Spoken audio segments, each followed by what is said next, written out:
1 Samuel 3, quem encontrou, diga eu achei, pastor. Assim está escrito na palavra de Deus, juventude linda. E o jovem Samuel servia ao Senhor perante Eli. E naqueles dias a palavra do Senhor era muito rara, as visões não eram frequentes. Amém? Pode tomar seu assento em nome de Jesus, que Deus lhe abençoe. Cantou Daniel, Deus abençoe vaso. Que voz, que gogó, que unção, glória a Deus. Deus abençoe você. Eu acho muito bonito quem louva desse jeito, igual você. Eu falei assim: Jesus, para cada um tu dá um dom. O dia que eu tentei cantar, quase saiu todo mundo correndo da igreja. Então deixa eu pregar, quem canta, canta, e a gente vai fazendo a obra. Deus te abençoe em nome de Jesus. Juventude, olhe para mim, para que vocês pudessem entender qual era a situação da época a qual Samuel estava vivendo no capítulo 3. E se você puder guardar no seu coração, nós conhecemos e sabemos que nenhuma palavra está em vão dentro da Bíblia. E que se a Bíblia faz questão de dizer que naquele tempo a palavra era muito rara, então por que era muito rara?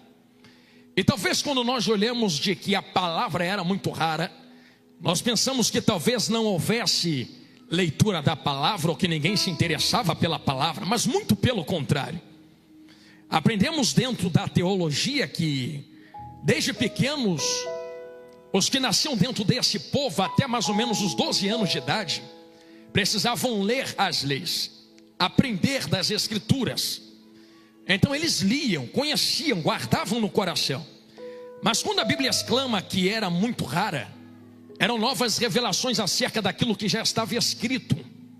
E isto aqui é importante você observar nesse começo de mensagem, porque se as novas revelações e as novas introduções eram raras, então nós encontramos um contexto para começarmos a visualizar qual era o ambiente a qual Samuel estava inserido. Eu preciso dar uma volta fora desse texto, mas não do contexto.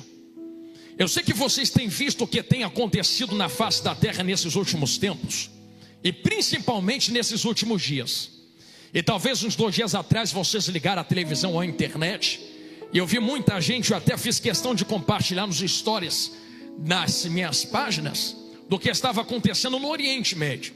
E parece que quando acontece alguma coisa com a nação de Israel, todo mundo estremece. Eu sei que vocês viram que Israel introduziu uma ação militar dentro do Irã, antiga Pérsia, que só por ser Irã, antiga Pérsia, já tem toda uma profundidade teológica envolvida. E o Irã devolveu com mísseis, Israel novamente devolveu. E eu vi muitas pessoas se desesperando, dizendo: pronto, agora Jesus volta, agora a trombeta toca. Mas não é a primeira vez que Israel se envolve em algumas batalhas e algumas guerras. E quando nós vamos ler o contexto de Mateus capítulo 24, você começa a ler desde o primeiro versículo até o versículo 13. E em certo versículo a palavra de Deus faz questão de quase esfregar na nossa face. Você vai ouvir de guerras, você vai ouvir de rumores de guerras, mas ainda não é o fim. Então o fim não se dá se Israel entra, sai de guerra. Nós sabemos que Israel é uma nação que, como relógio de Deus, é uma nação que se estrutura para nós observarmos no toque da última trombeta se aproximar. Mas a Bíblia não diz que guerra é sinal do fim, ou melhor dizendo, sinal do toque da última trombeta. Não diz que quando guerra estourasse aconteceria, ou que quando fome acontecesse aconteceria, ou que quando as perseguições estourassem aconteceria. Pastor, então eu acho que eu li errado dentro da Bíblia, porque está escrito que haveriam guerras, rumores de guerras, perseguições, fome. Mas permita-me lhes revelar algo com muita calma, eu não estou com pressa de passar dentro disso aqui. É que Jesus fez questão de dizer que era princípio de dores.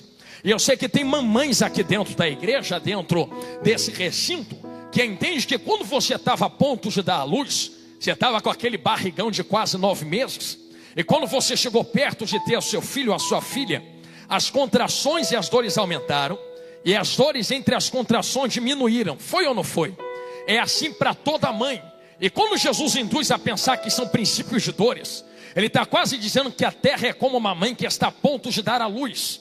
Então quando ele diz que princípios de dores são fome, guerras, rumor de guerras, o que ele está dizendo é que a trombeta não toca quando a guerra surgir, ou quando Israel jogar míssil em outra nação, ou quando a fome entrar, doença surgir.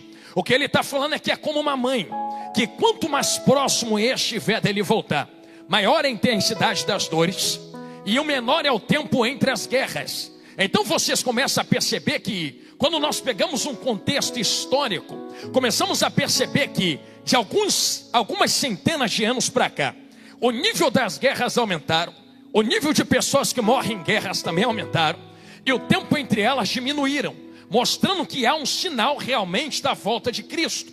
Só que quando nós lemos e continuando lendo o contexto de Mateus 24, nós vemos que o principal sinal que Jesus entrega dentro desse texto não é guerra, não é rumor de guerra. Logo no verso 14 ele diz: então, essa palavra e esse evangelho será pregado em testemunho de todas as nações. Finalmente vai vir o fim. Então, o que Jesus coloca como gatilho do toque da última trombeta e do arrebatamento não é guerra, não é rumor de guerra, não é fome, não é perseguição. Pelo contrário, quando ele diz guerra, ele diz assim: não se espanta não. Quando ele diz rumor de guerra, ele diz: não, mas não se espanta também não.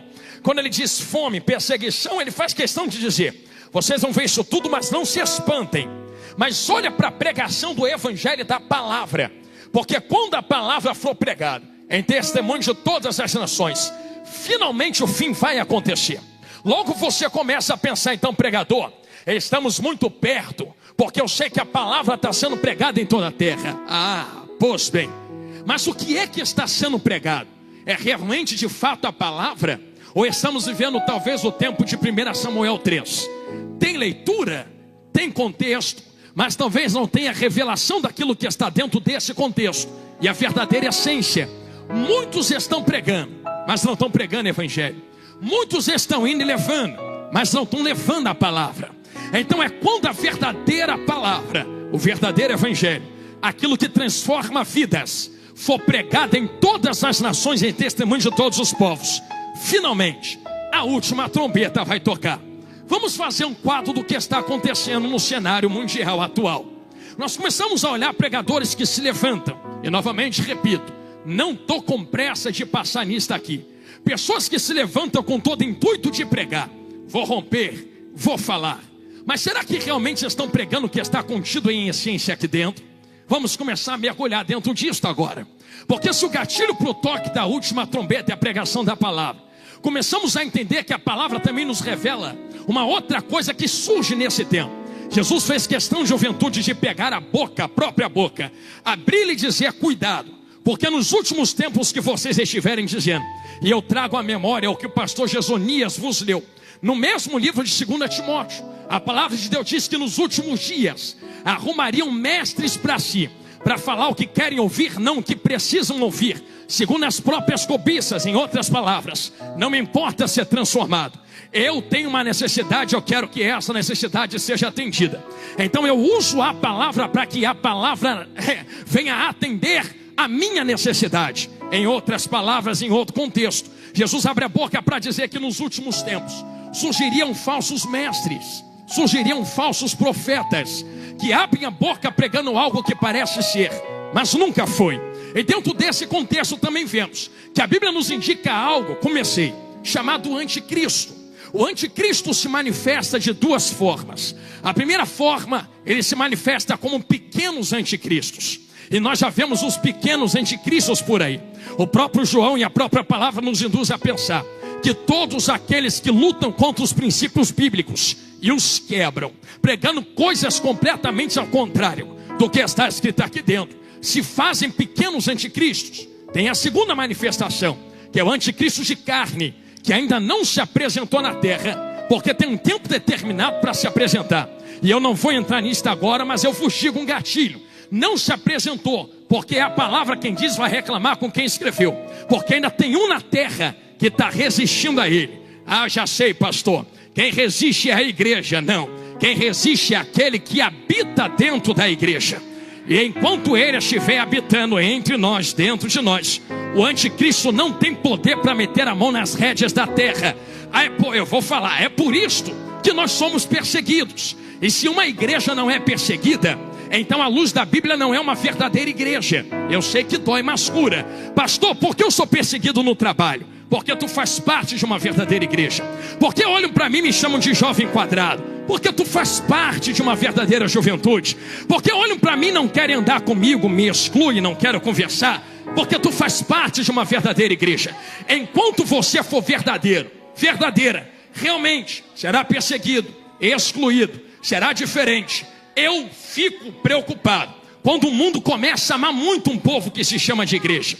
E só você olhar na mídia, que tem muitos ajuntamentos, porque é assim que eu chamo, que coloca uma placa e diz: somos igreja. Só que são amadas pela mídia, amados pelos artistas, amados pelo mundo. Quem é amado pelo mundo porque não confronta o mundo, não pode ser chamado de igreja. Mas a igreja que confronta o mundo será odiada pelo mundo. Então se o mundo te odeia, dá glória, varão, dá glória, varoa. Tu está no caminho certo dentro da terra. A terra nos odeia, o mundo nos odeia, porque nós somos resistência. E eu fiz questão de tocar no anticristo, para que vocês entendam dentro de Mateus 24, que a quebra desse princípio, a quebra desse princípio, de colocar a verdadeira palavra diante daqueles que precisam ouvir, é um princípio que foi entregue dentro da Bíblia, foi entregue dentro da palavra. O anticristo há de se manifestar, mas ainda não se manifestou. Mas enquanto não se manifesta, pequenos anticristos têm se manifestado, guerreando para que a verdadeira palavra, e eu vou trazer o entendimento a vosso coração e a vossa mentalidade, que a verdadeira palavra não se prolifere.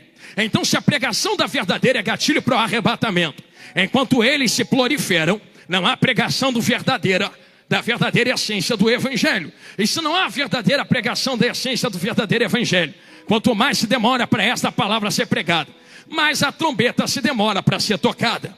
Então, para nós entrarmos na glória, é simples, é só pregar a verdade, falar a verdade, transbordar a verdade, entregar a verdade. Quer ouçam, quer querem deixar de ouvir, é só falar o que está escrito aqui dentro. É por isso que quando nós lemos um contexto bíblico, eu estou voltando para 1 Samuel 3 já, eu sei que eu estou dando uma volta fora do texto. Quem ainda está comigo nesse princípio de filme, diga glória a Deus. Só vai comendo Bíblia do que Jesus está colocando na vossa mesa. Quando nós olhamos dentro de um contexto bíblico, nós vemos que Satanás nunca tentou mudar isto aqui, porque ele não pode.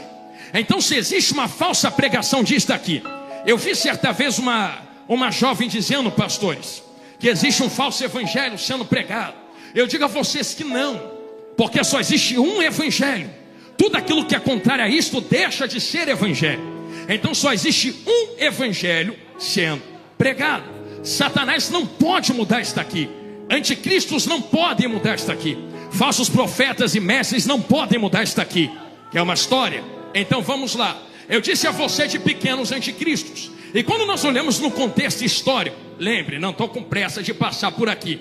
Nós vemos que todo anticristo, pequeno anticristo, tem em seus princípios ou em suas características do verdadeiro anticristo. E qual é a principal característica do anticristo que virá após a igreja deixar a terra? Que fique claro, nós vimos pelo contexto bíblico que ele não vai puxar pistola, canhão, fuzil, AK-47.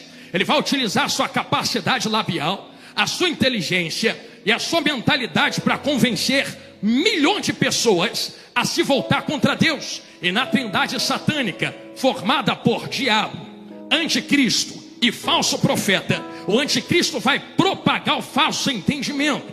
Então nós começamos a perceber as características de um anticristo. É verdadeira lábia, muita capacidade de falar, e uma mentalidade que ninguém nunca observou na terra.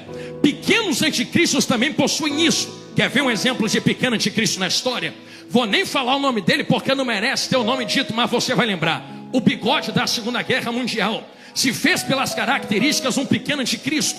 Quando ele tentou levantar uma arma para fazer uma revolução na Alemanha, falhou, porque o negócio dele não era com arma. Mas quando ele abriu a boca, abriu a lábia, a mentalidade, convenceu uma nação inteira. Pensa que a Alemanha era uma nação ruim, era uma nação tola. A Alemanha estava reformada com os princípios bíblicos de Martinho Lutero. Tinha capacidade, tinha mentalidade, tinha ensinamento. Uma nação inteligente caiu na lábia de um homem. Segunda Guerra Mundial, país destruído. Quer ver outro possível pequeno anticristo? Napoleão Bonaparte. Eu dei essa volta para chegar nele mesmo. Pastor, por que tu está citando Napoleão Bonaparte? Porque até Napoleão Bonaparte, no ano de 1800 e alguma coisa, a humanidade levou milhares de anos para fazer 1 bilhão de pessoas. Eu vou repetir isto, grave essa informação, será importante. A humanidade levou de Adão até Napoleão Bonaparte milhares de anos para fazer 1 bilhão de pessoas. Depois de Napoleão Bonaparte, só se passaram 200 anos. Em 200 anos já somos 8 bilhões de pessoas. Levou milhares para fazer 1, levou 200 para fazer mais 7. Por que Napoleão Bonaparte foi um gatilho de um pequeno anticristo? Nas guerras que ele se levantou na Europa, mudou todo o cenário geopolítico. Nações se levantaram contra nações. E das guerras napoleônicas vieram guerras franco-prussianas, que vieram Primeira Guerra Mundial, que vieram Segunda Guerra Mundial, que veio Guerra Fria. E até hoje o que está acontecendo na face da terra: Rússia contra a Ucrânia, China contra Estados Unidos, Europa explorando a África, são resquícios de Napoleão Bonaparte. Estuda depois isso em casa. Eu não vou me aprofundar dentro disso, mas Napoleão foi um pequeno anticristo que mudou o cenário geopolítico. Quando ele entra e é introduzido na terra, com a lábia ele conquista a França, e com a lábia leva a França para a guerra. Pensa que a França era tola? França inteligente, França cabeçuda, tinha muita mentalidade, mas caiu na lábia de um homem. E com a multiplicação da humanidade, por causa da mudança geopolítica, olha o sinal de Cristo surgindo. Também se multiplica as doenças, se multiplica a fome, se multiplica o esfriamento do amor, se multiplica as perseguições. Tudo se multiplicou a partir de Napoleão Bonaparte. Mas eu tenho uma palavra para dar a alma deve esta noite, antes de entrar de cabeça no que Jesus está mandando. É que a Inglaterra também estava a ponto de viver, mas Napoleão Bonaparte teve uma facilidade de tomar as rédeas da França, por causa de algo que eu acho que ninguém que conhece, chamado Revolução Francesa, Iluminismo. Sabe o que os franceses fizeram? Rejeitaram Deus e colocaram o homem no centro. Agora somos nós no centro, agora é o homem no centro, agora é a humanidade no centro. Quando eles rejeitaram Deus, Deus levantou profetas dentro da França que tentaram pregar o arrependimento. Ninguém quis dar ouvidos, e aconteceu o que aconteceu. A Inglaterra, diz os historiadores varoas, dizem os teólogos varões, que estava entrando pelo mesmo caminho da revolução. Alguém vai entender lá na galeria, quer ver? Mas quando Deus quer mudar a história, pastores, nós temos que começar a entender que Satanás não cria, Satanás copia. E quando Satanás levanta um homem para convencer nações, Deus também sempre levanta um para transformar nações. Enquanto a Inglaterra estava sendo levada pelo mesmo caminho, Deus olhou para a Inglaterra, e eu imagino Deus apontando da glória para Astoclésio e dizendo assim: a França está falhando, outros estão falhando. Inglaterra, agora vocês têm a chance, vou lhes enviar só um. Qual é o nome do um? Jonathan Edwards. Eu acho que vocês conhecem. Ele se posicionou diante de uma igreja, porque quando Deus quer fazer, Deus não precisa de milhares, Deus só precisa de um que transborda para transformar milhares.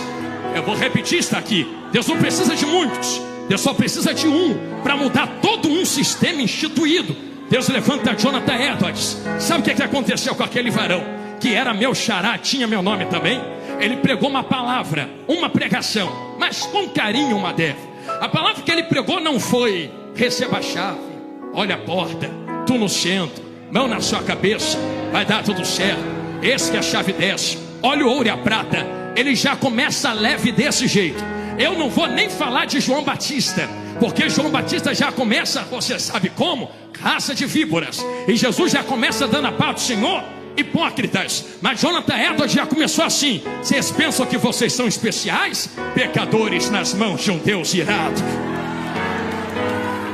Estou vendo gente me olhando de olho arregalado, não sei porquê.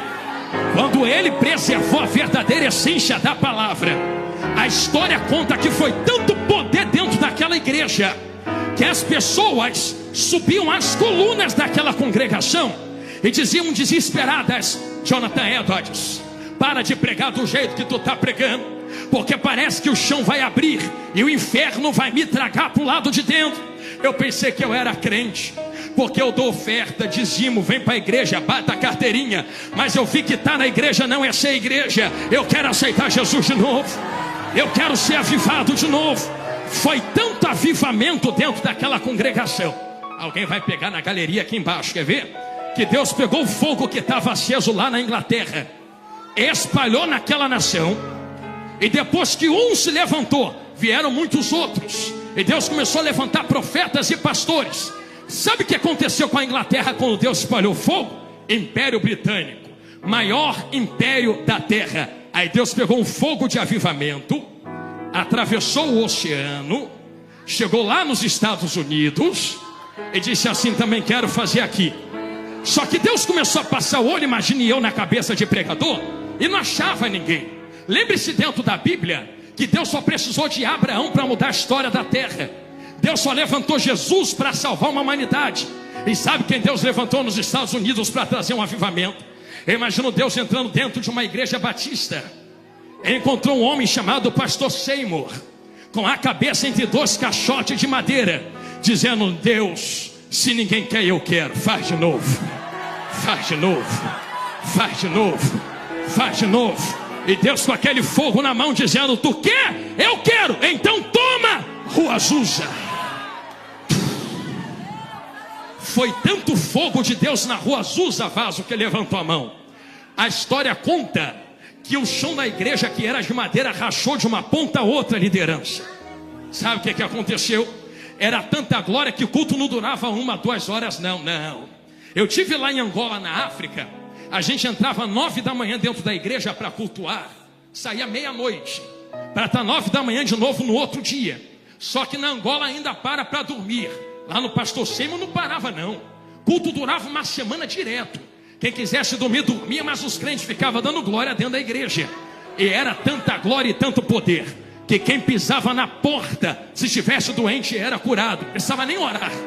Passava na rua, se tivesse com o demônio, caía endemoniado na hora. O demônio saía correndo, não aguentava o calor do fogo que estava aceso.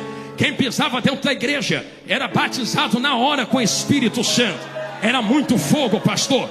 Sabe o que Deus fez com a Rua Azusa? Deus pegou aquele fogo, espalhou nos Estados Unidos. Aí Deus começou a levantar muitos pastores, dentre eles pastor Billy Graham, uma grande inspiração para mim. Tim Swagger, muitos pastores vieram desse fogo. O que aconteceu com a nação dos Estados Unidos? Maior potência do globo terrestre atualmente. Só que Deus não parou nos Estados Unidos. Deus pegou o fogo da Rua Azusa. Tinha 2 missionários lá dentro, vindos de uma Europa.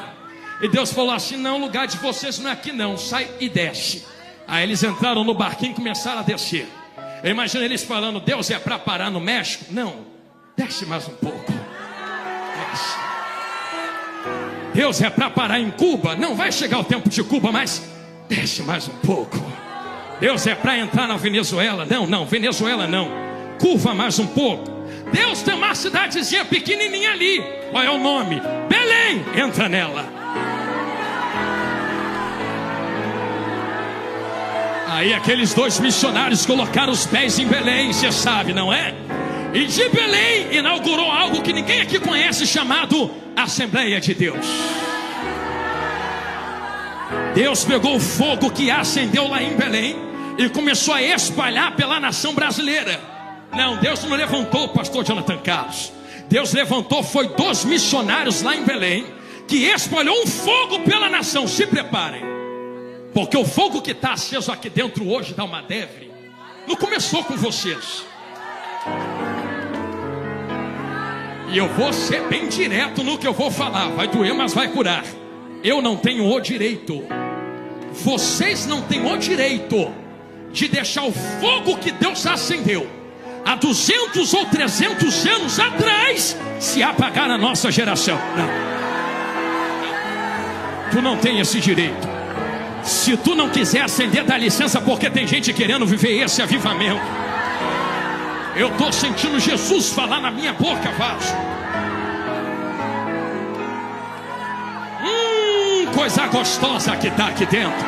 Está sentindo esse fogo? Está aceso há 300 anos. E não é agora que ele vai apagar. Quem quiser ser incendiado, já que tu levantou as mãos, é a primeira vez que eu estou te pedindo isso. Levanta ela com gosto então.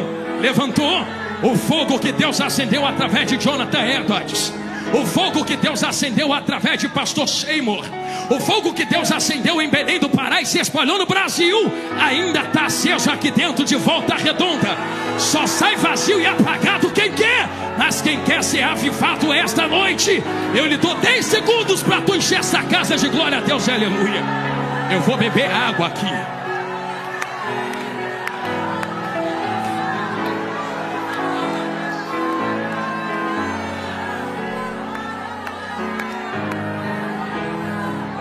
Aleluia.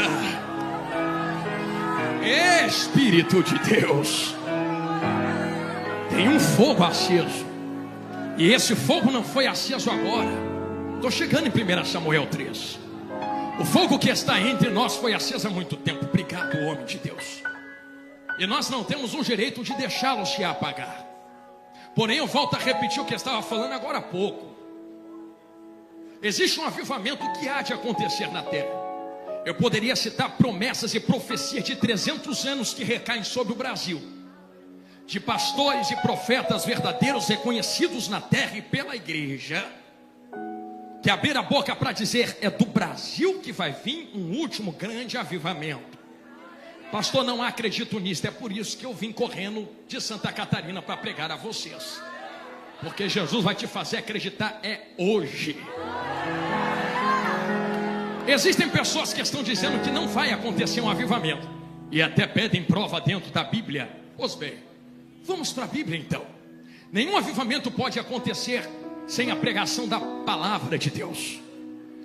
Todo fogo que é aceso sem o intermédio da palavra é fogo estranho. Se o fogo é de Deus, tem que vir pela palavra. Eu poderia dar um exemplo de Elias, que pede fogo de Deus. Eu poderia dar tantos exemplos, como por exemplo Atos 2, que somente depois da manifestação da palavra em carne, que é Cristo, que o fogo desce. Primeiro palavra, depois fogo. Não fogo para puxar a palavra, mas palavra é que lança labaredas de fogo. Está na Bíblia.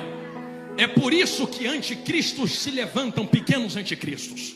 É por isso que falsos mestres e profetas se levantam. Sabendo, e eu trago à sua memória que eu falei isso alguns momentos atrás, que não podem mudar o evangelho. Qual é a estratégia? Talvez alguém já me tenha ouvido falar nisso, mas pode, só um pouco. É a estratégia do diabo. Lá no céu, o diabo sabia que não poderia mudar Deus. Quem é que pode mudar Deus? Então muda o entendimento dos anjos concernente a Deus. Leia-se Ezequiel e Isaías. Se eu não posso mudar quem ele é, vou mudar o que pensam a respeito dele. É assim que ele derruba 1/3 do céu. Aí você conhece a história. Não vou entrar, senão a gente fica aqui até amanhã. Não tem mais acesso à glória de Deus. Ele entra dentro do jardim do Éden, faz com que Adão caia. Você quer ver como é que a estratégia é a mesma? Ô Eva, diz que é ruim. Deus não falou que tu pode comer de tudo? Posso, menos daquilo ali, porque senão eu morro. Morre nada. É porque Deus sabe que no dia que tu comer, certamente se tornarás como ele. Morre não. Em outras palavras, percebeu que ele começa usando a palavra: Deus não disse, Deus não falou, falou. Agora eu vou mudar o teu entendimento. Morre não. Vai, faz, escolhe. Eu escolhi lá, tu também pode escolher aqui. Rejeita o princípio, quebra a palavra. Estou entrando em 1 Samuel 3, tu não está vendo. Entra na frente, faz o que Deus não mandou fazer, e depois você vive como se não tivesse amanhã. Adão caiu também. Aí vem Satanás no deserto com Jesus. Está com fome? Tô. Pega o poder que Deus te deu, transforma a pedra em pão, porque está escrito, porque está escrito, porque está escrito. Sempre usou a palavra. O que Jesus fala para ele? Tu conhece, não é? Nem só de pão viverá o homem. Ih, ligou tudo. Mas de que vai viver então? De toda.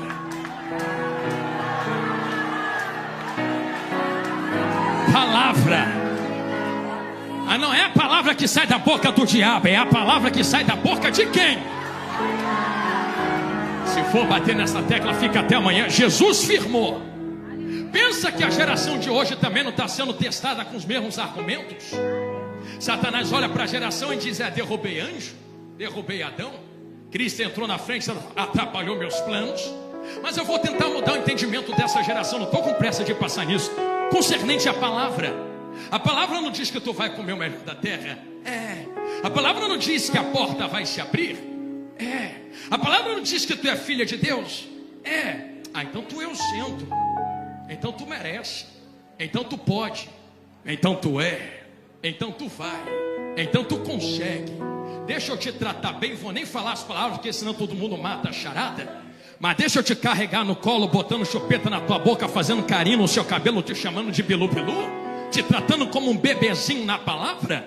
Porque você merece, tadinha. Você está sofrendo, não é? Você e mais 7 bilhões na face da terra. O teu sofrimento não te faz ser merecedor da glória dele. Não. A tua depressão é ruim, mas não te faz ser merecedora. A tua solidão é ruim, mas não te faz ser merecedor.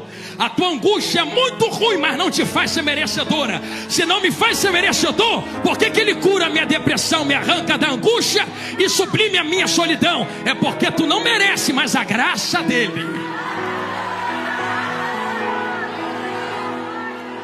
Eu não mereço, mas a graça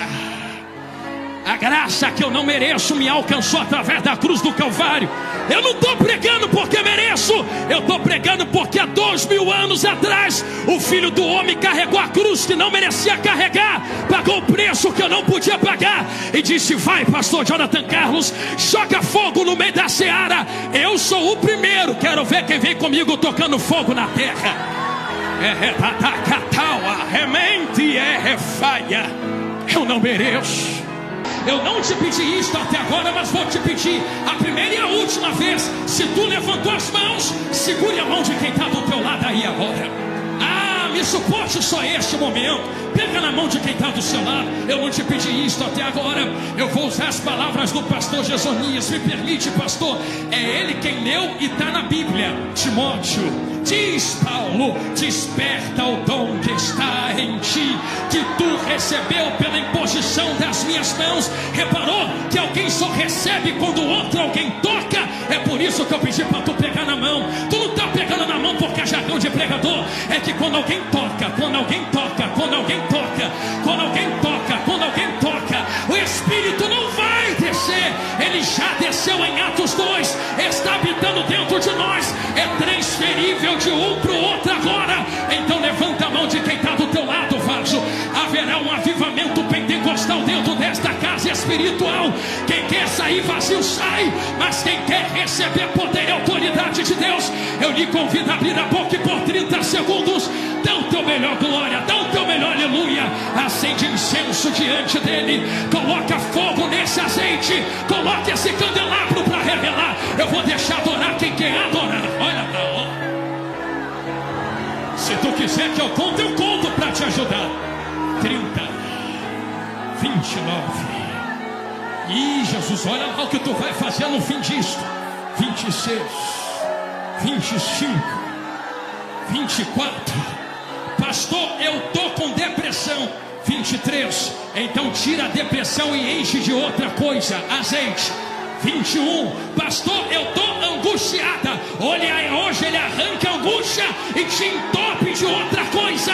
Azeite ainda é o melhor remédio. 18. Pastor, eu tô solitária. Então hoje ele te preenche com azeite. 15. Quem quer ser cheio, eu lhe convido.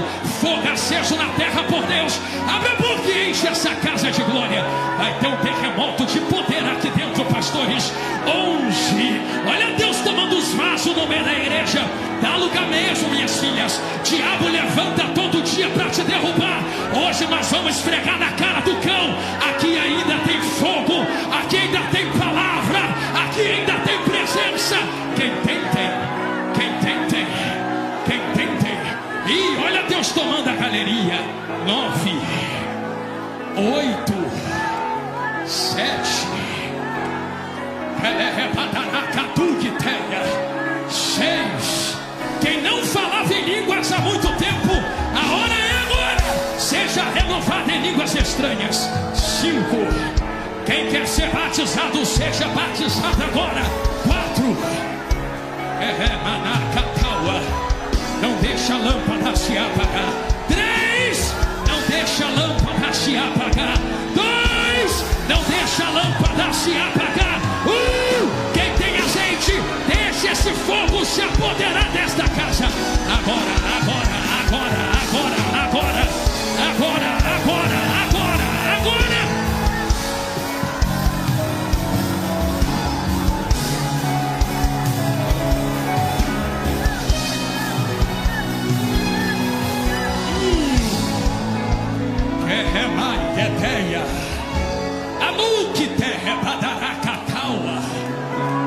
Quem tem línguas estranhas? Tu tem? Quem tem? Para de falar o português agora. Tem uma graça repousada aqui dentro. Lembra que eu falei que palavra traz fogo? Já tem palavra. Olha o fogo acendendo, ó. Quem tem línguas estranhas, cancela o português agora. Fala a língua do lugar aonde tu vai morar. Ora em línguas agora. Ora em línguas. Emanuí, repaia, anabataracatacote, repadarachia, encho, remaia, anu, reque, amacoteia, atawa. É assim que a gente vai incendiar a terra. É assim que a gente vai trazer avivamento. Deixa o fogo pegar a igreja. Deixa, deixa, deixa, deixa, deixa, deixa. Oh, meu Deus. Ai, não, não. Fecha os teus olhos. Fecha os olhos. Eu vou fazer uma coisa que eu sempre faço. Ah, eu amo fazer isso, Espírito Santo manda. Segura tudo, meus amigos músicos. Porque se é por causa da gente, acaba agora, tu sabe. Se é porque eu gritei ou porque os músicos tocaram. Para ninguém sair daqui falando que é emoção humana. É que os músicos levantaram, todo mundo levantou. Pastor gritou, eles deram glória. Então tá bom. Segura tudo, meus amigos. Eu vou parar de falar também. Se é por causa de mim, deles, o fogo acaba agora. Se é Deus quem está acendendo fogo nesta geração de azeite, olha o sinal de glória que Ele começa a dar aqui dentro agora. Oh.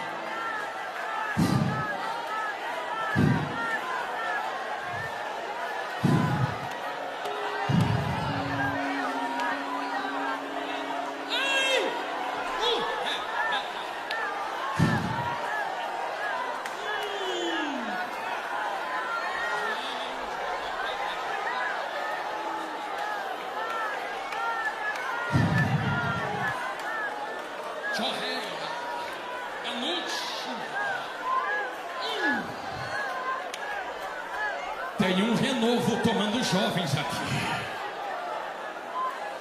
Chore como tu nunca chorou. Seja apoderado pelo Espírito de Deus como tu nunca foi. Ah, pastor, mas eu não entendo. Não, mas Ele trabalha do jeito que quer. Uns choram, outros glorificam, outros são arrebatados, outros saem marchando. O importante é não ficar seco do lado de fora. Deixa Ele te tomar agora.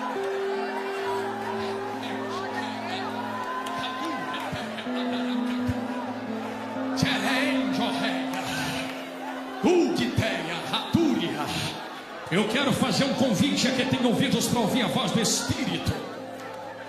Dentro do tempo que me foi proposto com toda a liberdade que o ministério me otorgou, eu quero fazer um convite a esta juventude. Vocês são a ponta de uma espada afiada para o último tempo na face da terra. Ah, se vocês soubessem que o Brasil tem uma liberdade que muitos outros países não têm. Eu já fui na Ásia, na África, na Europa, conheço gente no Oriente Médio, na América do Norte, na Oceania, conheço gente na América Latina. Em nenhum lugar tem a liberdade que vocês têm aqui de ficar até essa hora dando glória. Nem em lugares que vocês pensam que são maravilhosos. Um dia eu entrei na Suíça, tu conhece, vou falar de novo. E eu pregando, Deus começou a batizar uns 10 jovens dentro de uma igreja, francesinhos com suíços. No final veio uma criança para adolescente de 10 para 11 anos dizendo: pastor, como é o culto no Brasil? Eu peguei um vídeo de um culto igual esse, mostrei para ele, começou a chorar. E em francês, e alguém traduzindo, ele dizia: eu tenho tanta coisa aqui na Suíça. Eu tenho casa, meu pai tem 3 carros, eu tenho amiguinhos, escola. Eu daria tudo para ter um pouquinho do que vocês têm lá no Brasil. Quem me dera ter esse poder, essa unção liberada sobre as nossas cabeças. Mas vocês têm isso aqui. Então eu quero fazer um convite a quem quer aproveitar o que Deus liberou na cabeça do Brasil. Se você quer ser a ponta desta espada de avivamento, eu lhe convoco a sair do seu lugar agora, porque Deus vai lhe dar autoridade e renovo de poder e unção, se tu quiser receber uma nova legalidade espiritual. Pastor, não sou batizado no Espírito Santo. Se quiser ser batizado, vem agora. Pastor, já sou batizado, mas quero renovo. Se quiser renovo, sai correndo do lugar e vem agora, porque o tempo não nos espera. Eu lhe espero descer da galeria, eu lhe espero vir do meio da igreja, mas vem correndo pro altar, porque tem brasa viva fumegando embaixo do teu pé. Deixa esse fogo te queimar aqui dentro agora. Deixa. Eu tenho que fazer esta pergunta. No meio desse mover espiritual, os céus estão abertos.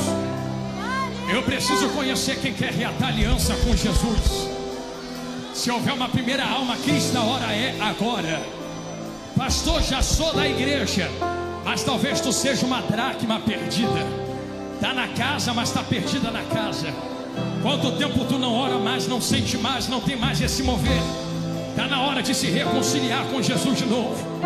Pastor, mas eu já tenho a roupa. A roupa não leva para a glória. O que leva para a glória é queimar no Espírito. Teu nome é escrito no livro da vida. Eu quero conhecer se há uma primeira vida a Cristo entre nós. Eu não estou perguntando se tu tem ou não carteirinha de membro.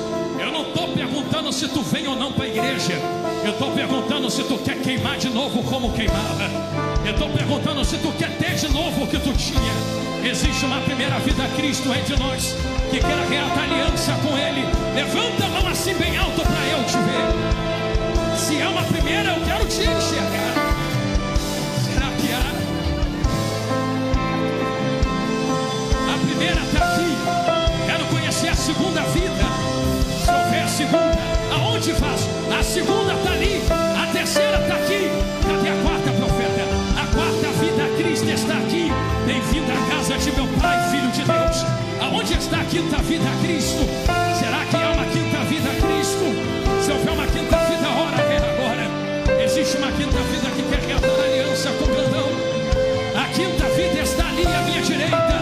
Eu estou esperando a sexta agora. Cadê a sexta vida? Jesus, grandão da Galileia, que queira reatar aliança com Ele. Aleluia. É tu, vaso? É tu ou não? Então onde está a sexta vida, Jesus? Eu preciso te ver. Se houver a sexta, levanta a mão bem alto que eu quero lhe ver. Existe uma sexta vida a Cristo. Existe uma sexta vida a Jesus. Aleluia. A sexta vida está aqui à minha direita. Bem-vindo à casa de meu Pai, Filha de Deus. Se houver uma sétima vida, Jesus, que queira reatar aliança com Jesus, a hora é agora.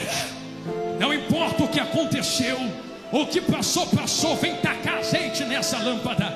A sétima vida está ali no corredor da igreja. Se houver a oitava, a hora é agora. Aonde está a oitava vida a Cristo? Aonde, Eliseu? A oitava vida, oh Filho de Deus. Um Filho de Deus, dê um abraço nele ali, homem. Dê um abraço ali, obreiro. Abraça ele, isto, fica abraçado com ele aí. A oitava vida está ali. Se houver uma nona vida, a hora é agora. Será que há uma nona vida a Cristo? Que queira ser a ponta da espada desse avivamento. Tudo muda hoje. A história muda hoje. A nona vida está aqui na minha direita. Bem-vindo de volta, Filho de Deus. Nem sempre estar dentro está com Ele. Se houver uma décima, hora é agora. Existe uma décima vida a Cristo entre nós. Se houver, se manifeste. Aleluia. Isto. Pastor Eliseu está pedindo. Quem está levantando as mãos a Cristo, reatando aliança com Ele, eu quero lhe pedir que você faça um esforço. Vem aqui para frente agora, que a gente quer te envolver nesse fogo. E vocês que receberam um avivamento, fiquem aqui mais um pouco.